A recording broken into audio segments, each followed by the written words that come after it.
I stared at the blueprints spread across Ryan's desk, my coffee growing cold in my hand. The familiar scent of his leather office chair mixed with fresh ink from the architectural plans. But something else caught in my throat, the bitter taste of betrayal. There, sketched in precise blue lines, was our dream house transformed into a nightmare, a separate wing for his parents. Complete with a private entrance and kitchenette. My name is Maya, and I thought I knew what kind of life I was building. Funny how paper can shatter certainty. What do you think? Ryan's voice startled me. He stood in the doorway, grinning like he'd just given me a gift. Mother helped design the layout. She has excellent taste, don't you agree? I traced the lines with my finger, counting the rooms that had been sacrificed to accommodate Helen's vision. Our planned art studio, gone. The sunroom we'd dreamed about, replaced by their private living area. When were you planning to tell me about this? Tell you? Maya, I'm telling you now. He laughed, but it didn't reach his eyes. Besides, Mother thinks. Of course she does. The coffee cup clattered against the desk as I set it down. She thinks, she plans, she decides. And you just go along with it all, don't you? Ryan's smile faltered. They're getting older. We need to think about their future. Their future? My voice cracked. What about our future? The one we planned together, Ryan. Remember that conversation? Just us, building our life, our family? He moved closer, reaching for my hand. I pulled away. It's not that simple, he said. Actually, it is. You made a choice. You just didn't include me in it. Mother says. Stop. The word came out sharp enough to make him flinch. Just stop. I gathered the blueprints, rolling them carefully. 3 years of marriage, and I'd never noticed how Ryan's spine disappeared whenever Helen entered the equation. Or maybe I'd noticed, but chosen to ignore it, hoping love would be enough to break her hold on him. Maya, don't be difficult about this. His tone shifted, echoing Helen's patronizing lilt. It's the practical solution. Mother says we'll save money on elderly care in the future, and... Does she know about the fertility treatments? The question hung between us like smoke. Does she know we've been trying for a baby? His silence was answer enough. Right. I placed the rolled blueprints in his hands. Because that's none of her business. Just like this house should have been none of her business. You're overreacting. Ryan's face hardened. Mother only wants what's best for us. No, she wants what's best for her. And you're too scared to say no. I walked past him, my heels clicking against the hardwood floor. Each step felt like a countdown, though to what, I wasn't sure yet. Behind me, Ryan called out, "Where are you going?" To call my sisters. I paused at the door. Someone needs to hear my voice in this family, since you've clearly stopped listening.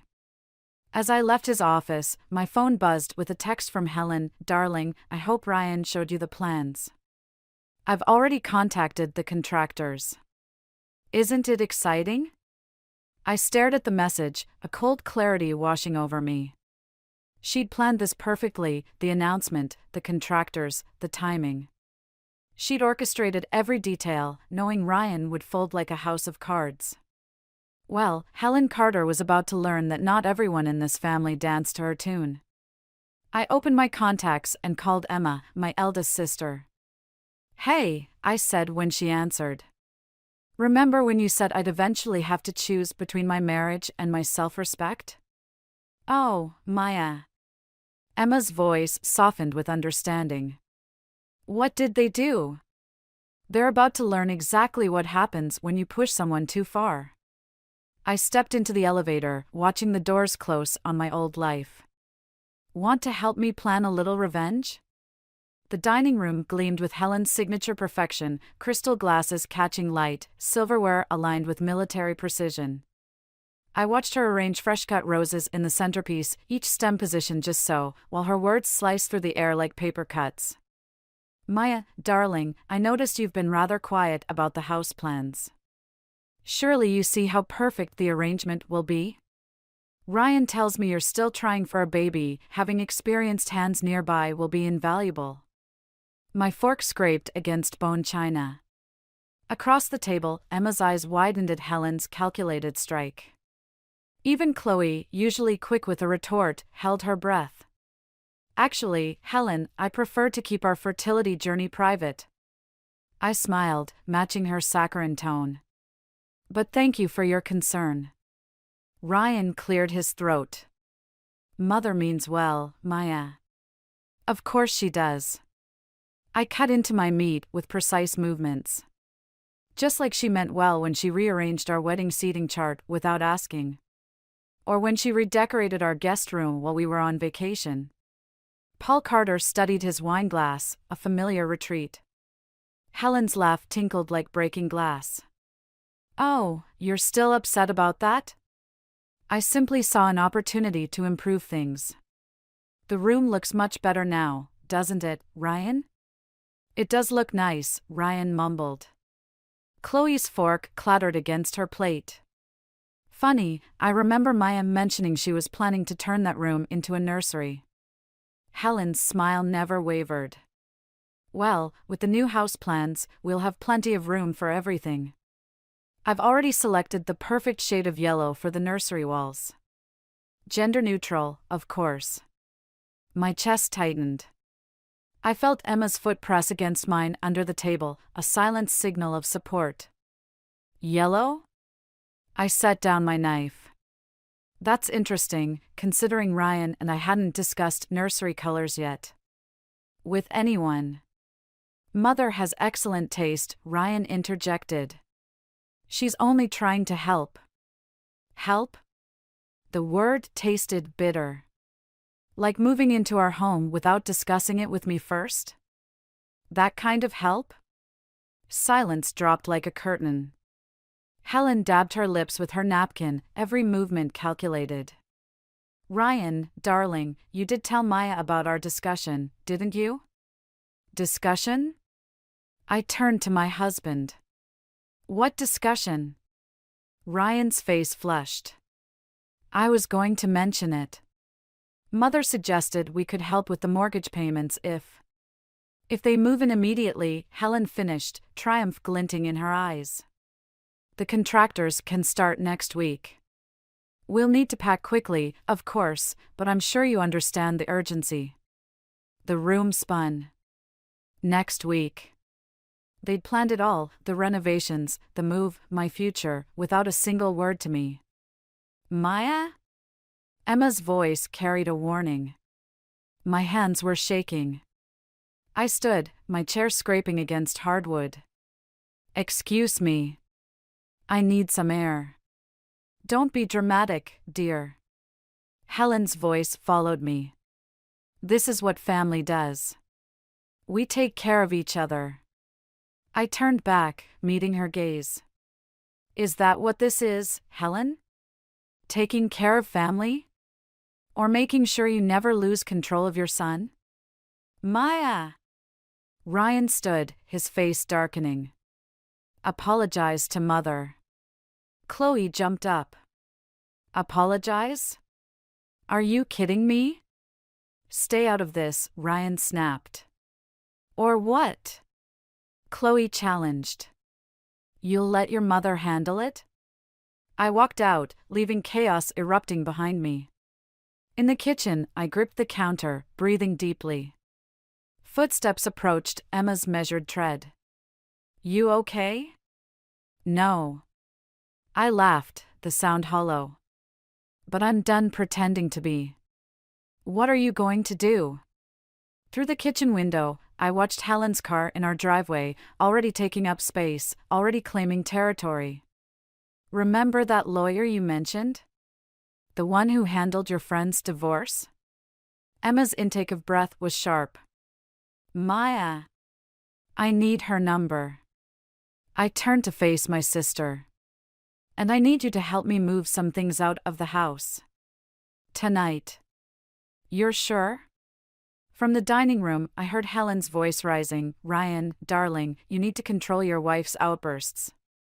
This behavior simply won't do when we're living together. I've never been more sure of anything. I pulled out my phone. It's time to show Helen Carter what happens when you push someone too far. Emma nodded, understanding, darkening her features. I'll call Chloe. We'll handle this together. Behind us, the perfect family dinner continued to unravel, each thread pulling loose with satisfying finality. The contractor's trucks lined our driveway like vultures, their presence mocking every promise Ryan had ever made. I sat in my car, watching them unload equipment while Helen directed traffic like a symphony conductor. 3 days after the dinner disaster, and they were already tearing into our home. My phone buzzed, another message from Ryan, please come home. We need to talk about this rationally. Rational. Like it was rational to ambush your wife with renovation plans. Like it was rational to let your mother orchestrate your entire life. I stepped out of the car just as Helen's voice carried across the lawn. The wall between the kitchen and dining room needs to come down first. Ryan agrees, it'll open up the space beautifully. Does he? The words left my mouth before I could stop them. Helen turned, her surprise quickly masked by that practiced smile. Maya, darling. How wonderful. You can help us decide on the new fixtures. The fixtures for the house you're hijacking? I moved closer, noting how the contractors suddenly found their blueprints fascinating. Or should I say, the house you've already hijacked? Now, Maya, Helen started, but Ryan's voice cut through. There you are.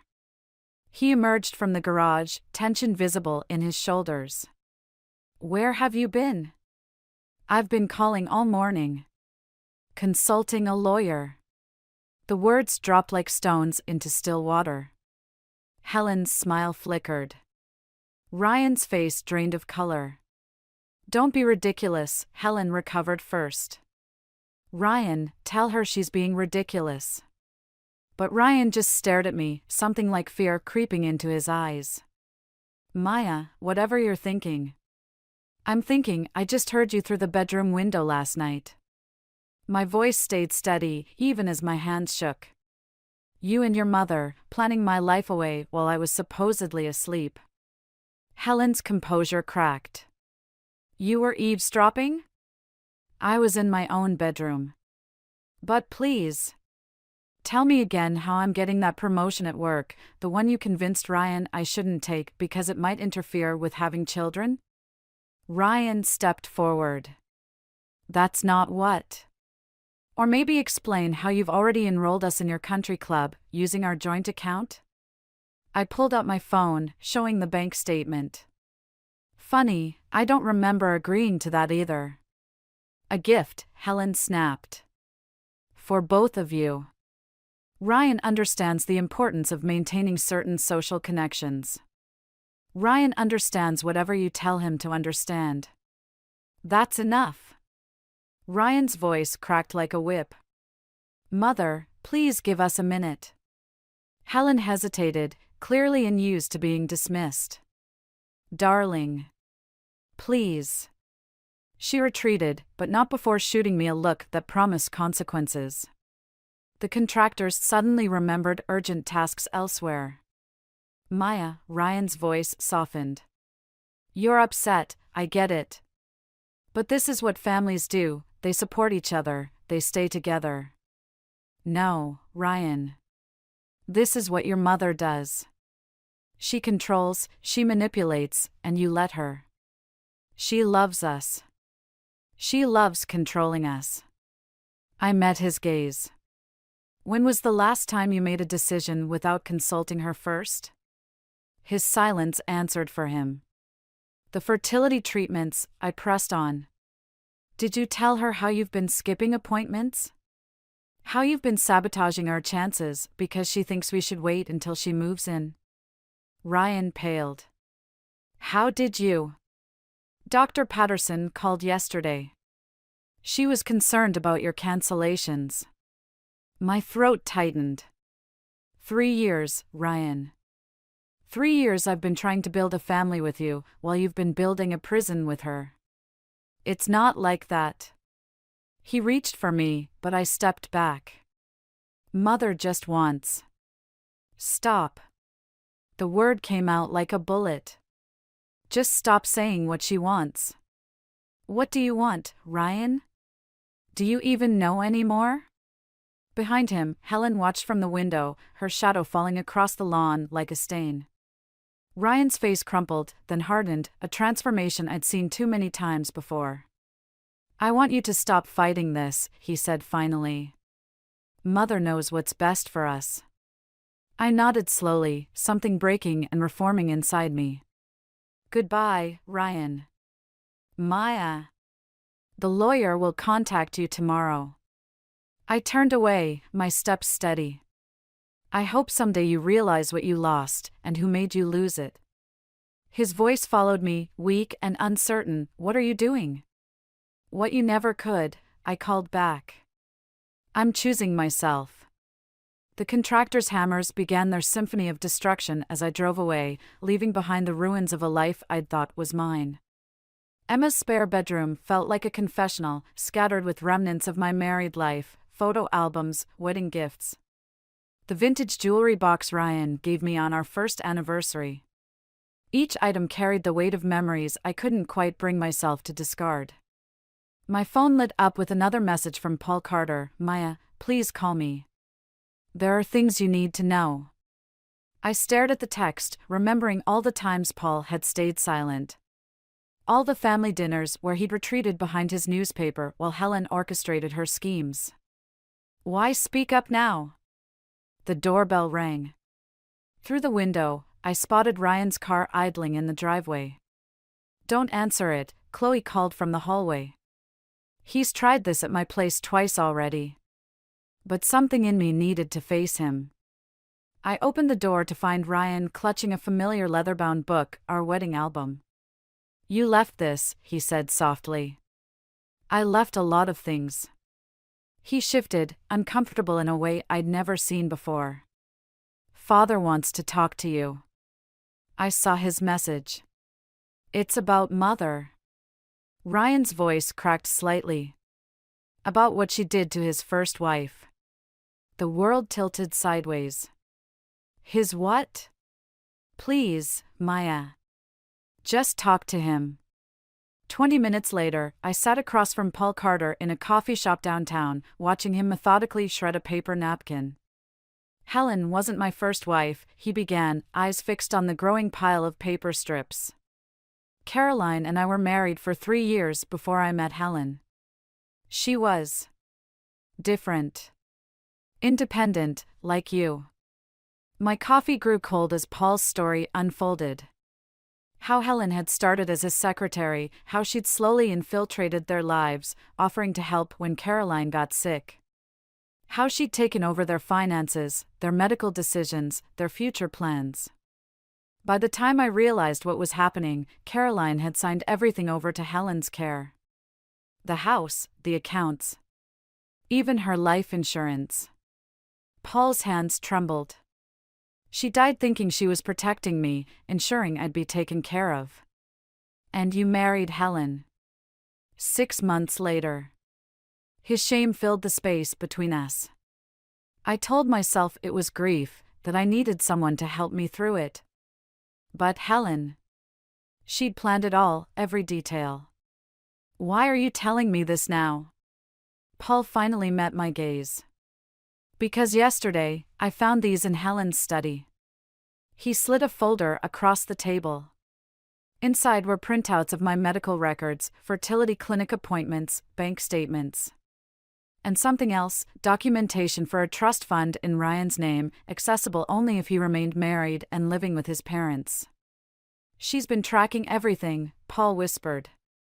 Just like with Caroline. My hands shook as I read the documents. Does Ryan know about this? He knows about the trust. Not about Caroline. Paul leaned forward. Helen's already talking about your fragile mental state, about how you might need her to manage your affairs during this difficult time. Ice spread through my veins as I remembered Helen's recent suggestions about joint accounts, about combining our insurance policies. I should have warned you sooner, Paul continued. But Helen. She has ways of making people disappear. Legally, financially, socially. Caroline learned that too late. My phone buzzed, Helen's number. The text read, "Darling, I'm worried about you. Let me help manage things until you're thinking clearly again. Ryan agrees it's for the best." Another buzz, my bank notifying me of a large withdrawal attempt, pending approval. "She's already starting," Paul said quietly. I gathered the documents with steady hands, a strange calm settling over me. "Thank you, Paul, for finally speaking up. What will you do?" I stood, remembering the lawyer's business card in my wallet, thinking of the detailed records I'd kept of every manipulation, every financial move Helen had made. I'm going to do what Caroline never got the chance to do. I met Paul's gaze. I'm going to destroy Helen Carter's perfect world. As I walked out, my phone buzzed again. "Ryan, Mother says you're not well. Let us help you." I smiled, thinking of the evidence in my hands, of Caroline's ghost finally finding voice through Paul's confession. Helen Carter had spent years building her web of control. Now it was time to watch it burn. The storage unit's metal door groaned open, revealing the carefully organized pieces of my life. 3 weeks of secret trips, smuggling out photos, documents, and irreplaceable mementos while Helen's renovation crew gutted our home. Emma stood beside me, clipboard in hand, methodically checking off items. "Bank statements?" she asked. "Safe deposit box. Medical records?" "Copied and secured." I lifted a box labeled "Kitchen, Fragile," along with Paul's evidence about Caroline. Emma's pen paused. "You really think Helen would?" "She already is." I showed her my phone, another notification from the bank, another attempted withdrawal. "She's trying to drain the accounts before I can stop her." "Mrs. Carter?" A voice echoed through the storage facility. We froze. Helen's personal assistant rounded the corner, phone raised. "I thought I recognized your car." The flash went off before I could react. "Sorry to intrude," she smiled, all professional courtesy. "Mrs. Carter Sr. was concerned about your recent behavior.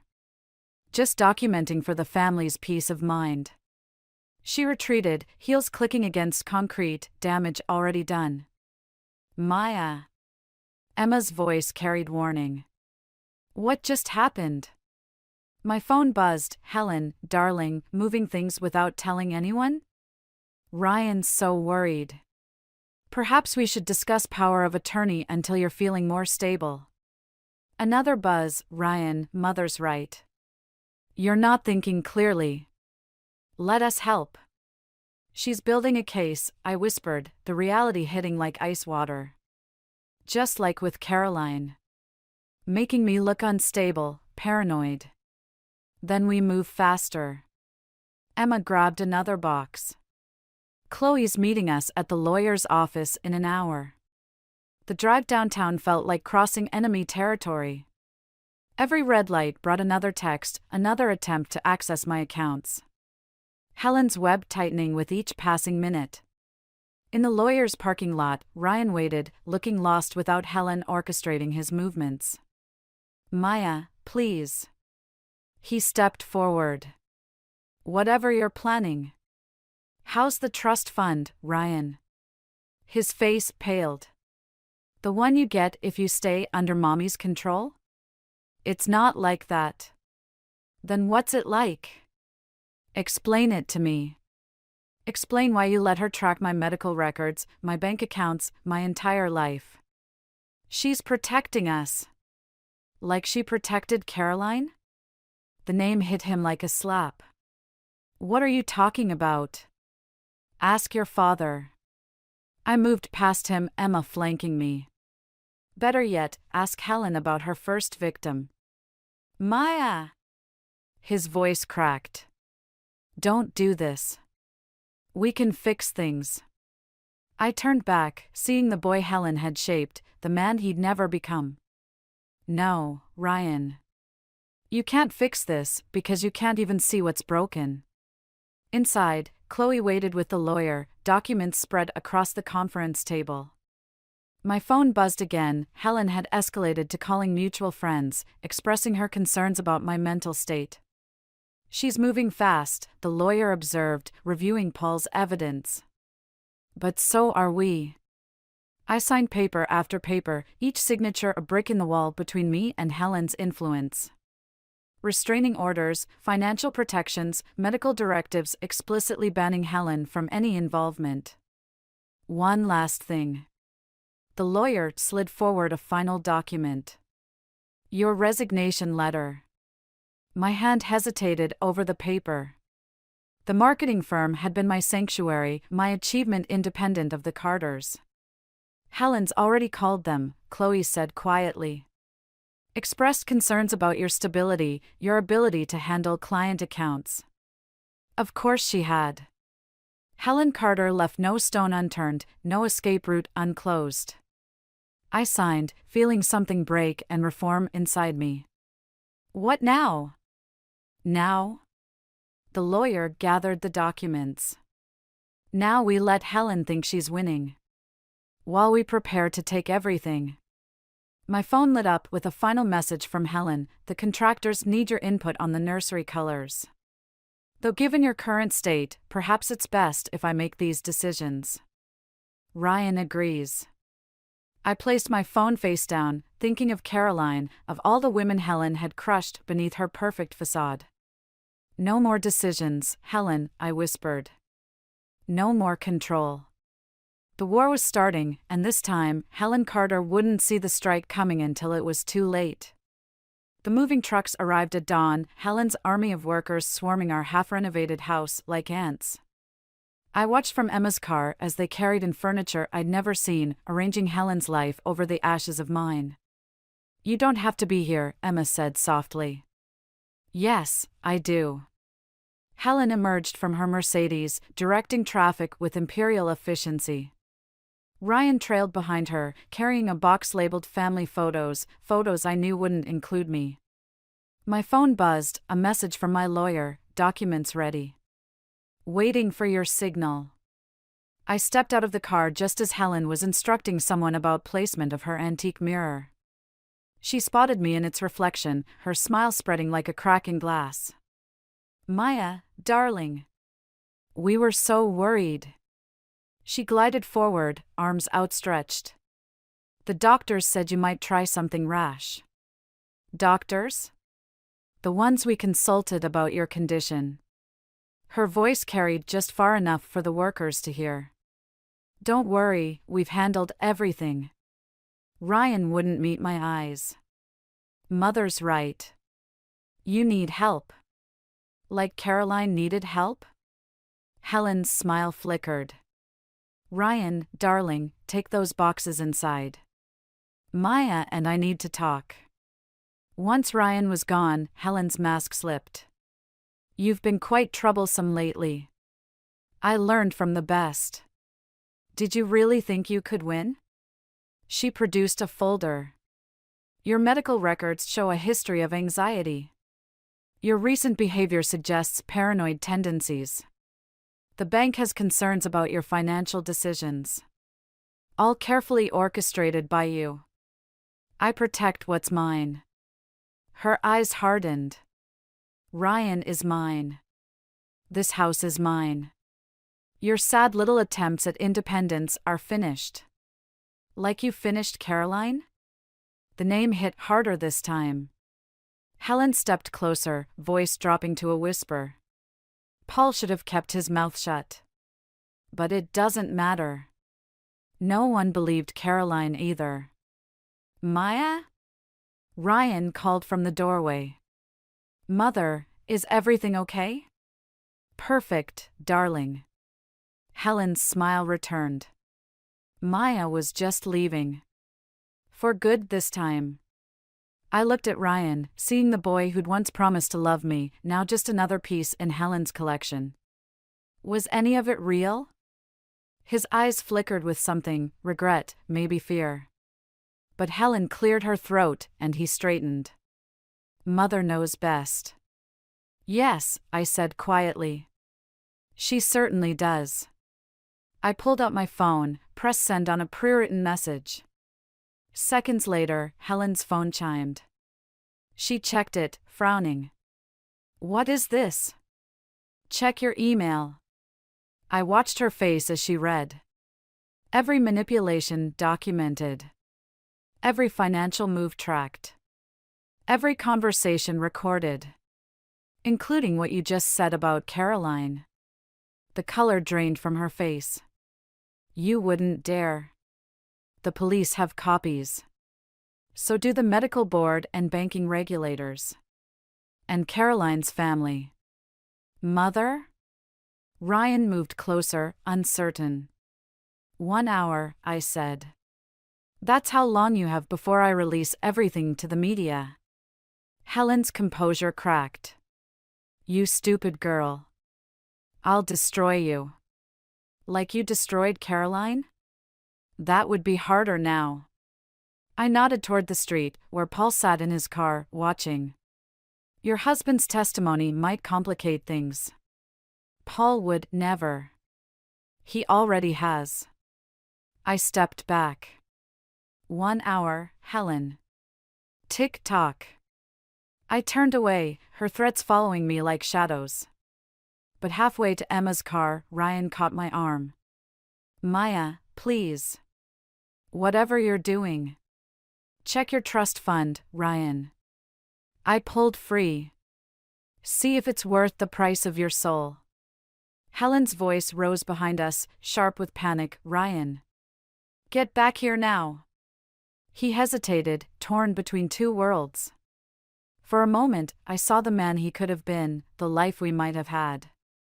Then he turned away, returning to Helen's side like a trained dog. I got into Emma's car, watching Helen's perfect world begin to crumble. My phone buzzed with threats, promises, finally desperate pleas. You okay? Emma asked. I thought of Caroline, of all the women Helen had broken, of the life I'd almost lost to her web of control. No, I answered honestly. But I will be. The hour began to count down, and with it, Helen Carter's reign of manipulation. Sometimes, I realized, the greatest revenge isn't in destroying your enemy, but in forcing them to face their own reflection. 58 minutes into Helen's hour of reckoning, the Carter family lawyer arrived, clutching his briefcase like a shield. Behind him, Helen swept into the conference room, her perfect posture betraying only the slightest tremor. Ryan followed, pale but resolute, while Paul slipped in last, taking a seat beside my sisters. Let's discuss terms, Helen announced, as if she were still orchestrating a dinner party. I placed Caroline's photograph on the table. Helen's mask slipped for just a moment. I'm not here to negotiate. My voice remained steady. I'm here to end this. Everything can be negotiated. Helen's smile tightened. Name your price. Mother, Ryan started, but she silenced him with a look. The trust fund? Helen continued. The house? Both can be yours. Just delete those files. I slid forward a stack of documents. These aren't terms, Helen. These are consequences. The lawyer reviewed the papers, his expression darkening. Mrs. Carter, perhaps we should. Be quiet. Helen's composure cracked. Maya, darling, think carefully. You're destroying a family. No. I met her gaze. I'm freeing one. Ryan grabbed the documents, scanning them with growing horror. These accounts. Mother, what did you do? Protected you, Helen snapped. Everything I've done has been for you. Like Caroline? The words hung in the air. Tell him, Helen. Tell Ryan about your first victim. She was unstable, Helen hissed. Like you. Show him the trust fund conditions. I nodded to the lawyer. Show him how his own mother bought his obedience. Ryan's hands shook as he read the terms. His inheritance, his future, all contingent on remaining under Helen's control. You didn't protect him, I said softly. You imprisoned him. Ryan. Helen's voice hardened. Remember everything I've sacrificed for you. But Ryan was still reading, his world unraveling with each page. The fertility treatments. You told the doctors to. You weren't ready for children. Helen reached for him. I knew what was best. Like you knew what was best for Caroline? Paul's quiet voice cut through the room. Tell him the truth, Helen. Tell our son how his father's first wife really died. The silence stretched like a wire about to snap. Helen's perfect facade crumbled, revealing something desperate underneath. She was going to take Paul away. The words burst out like poison. She didn't understand family loyalty. Just like you, Maya. Always fighting, always questioning. So you destroyed her. I pushed forward the final document, Caroline's medical records. Gradually, systematically, until she had nothing left. I protected what was mine. Helen's fist struck the table. And I'll do it again. Ryan, tell them. Tell them I'm right. But Ryan was staring at his father, understanding dawning in his eyes. Dad? Paul met his son's gaze. I watched her do it once. I won't watch it happen again. The police have everything, I said quietly. The financial records, the medical manipulation, Caroline's case. It's over, Helen. Nothing's over. Helen straightened, reaching for her last weapon. Ryan, choose. Now. Ryan looked at his mother, really looked at her, perhaps for the first time. Then he placed the trust fund documents on the table and stepped back. I choose freedom, he whispered. Helen's world collapsed in slow motion. She reached for the papers, for control, for anything to hold on to. But there was nothing left. You'll regret this, she threatened, but her voice had lost its power. I stood, gathering the evidence of her destruction. No, Helen. You'll regret not understanding that love isn't control. Family isn't ownership. And karma. I smiled, thinking of Caroline, of all the lives Helen had tried to break. Karma is watching. As security escorted Helen out, her threats fading down the hallway, Ryan caught my arm. Maya, don't. I pulled away gently. Some bridges can't be rebuilt. He nodded, understanding at last. Outside, Emma and Chloe waited with Paul. Behind us, Helen's perfect world continued to crumble, years of manipulation exposed to light. Was it worth it? Emma asked softly. I watched Ryan walk away, finally free from his mother's web, and thought of Caroline. Ask me tomorrow, I said. When Helen Carter wakes up to face the truth she's spent a lifetime hiding. The auction sign swayed in the autumn breeze, its red letters stark against the half-renovated facade of what was once my dream home. I watched from across the street as potential buyers filed in. Their whispers carrying fragments of the scandal that had brought the mighty Helen Carter to her knees. Emma touched my shoulder. Ready? I nodded, gripping Caroline's photograph in my pocket. The foyer still smelled of Helen's signature perfume, though she hadn't set foot here since the investigation began. Her carefully chosen wallpaper hung in strips, renovation dreams abandoned mid-transformation. Maya. Ryan's voice echoed from the kitchen.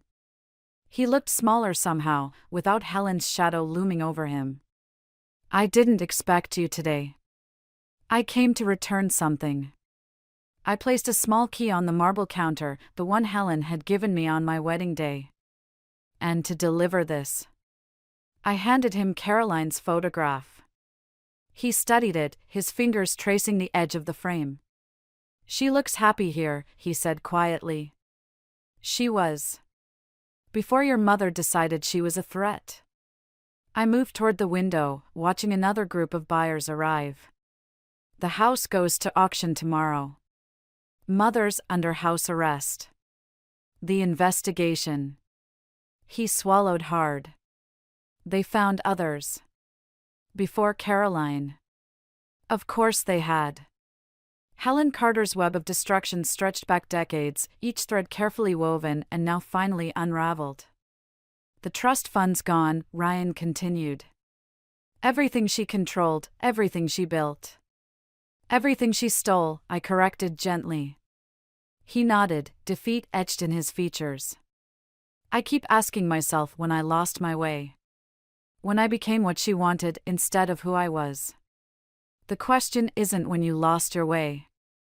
I turned to face him. "It's whether you'll find it again." Through the window, I spotted Paul helping the auction team set up their signs. He caught my eye, nodding once, a gesture of gratitude, of understanding. He'd found his voice too late for Caroline, but just in time to help bring Helen's reign to an end. "I filed the final divorce papers," I said. "They'll arrive tomorrow." Ryan's hand tightened around Caroline's photograph. "Maya, don't." I stepped back. Some apologies are better left unsaid. A commotion outside drew our attention. Helen's face splashed across someone's phone screen, news of her arrest making headlines again. The mighty Helen Carter, finally facing justice for decades of manipulation and fraud. Was it worth it? Ryan asked suddenly. The revenge? I thought of Caroline, of all the lives Helen had tried to break, of the freedom that came with finally standing up to her. It wasn't revenge, Ryan. I moved toward the door. It was justice. For Caroline, for your father, for everyone she tried to control. Even for you. Emma waited by the car, but I paused on the porch, taking in the house one last time. The renovations would never be completed, the dreams Helen tried to build on others' broken spirits crumbling like the stripped wallpaper inside. What will you do now? Ryan called after me. I smiled, thinking of the small apartment I'd bought, the marketing firm I was starting, the life I was building, this time on my own terms. I'm going to live, I answered simply. Something your mother never learned how to do. As we drove away, I watched the house shrink in the rearview mirror. Helen's perfect world had shattered, but from its ruins, others would rise, Ryan, finding his own path, Paul, finally free from decades of guilt. Caroline's family, at last knowing the truth. You okay? Emma asked softly.